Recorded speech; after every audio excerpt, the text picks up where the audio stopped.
दिव्यांनी आज जी कामगिरी केली आहे ना ती आपल्या पूर्ण भारतासाठी, नागपूरसाठी, महाराष्ट्रासाठी, आमच्या परिवारासाठी, सगळ्यांसाठी ही खूप अभिमानाची गोष्ट आहे।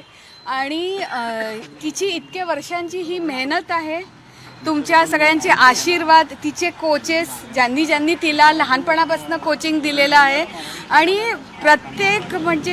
प्रत्येक जो भारतीय आहे ज्यांनी दिव्याला बेस्ट विशेस दिलेले आहे, आम्ही सगळ्यांचे आभारी आहोत, सगळ्यांचे आभारी। आणि सगळ्यात मोठे आभार देवाचे, की देवाची एवढी कृपा झालेली आहे।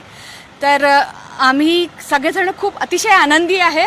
खूप जास्ती शब्द नाही आहेत सांगायला, पण दिव्या आल्यावर तुम्ही आणखी डिटेलमध्ये दिव्याशी बोलू शकता।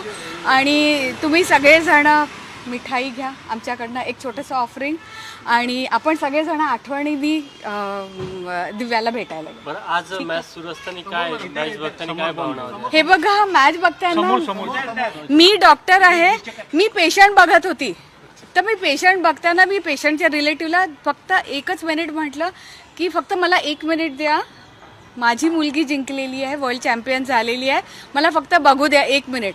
त्याच्यानंतर मी फोन परत बंद करून मी पहिले पेशंट बघितले आणि त्याच्यानंतर डिटेल चेसच्या गेमचं मला काही कळत नाही। ठीक आहे।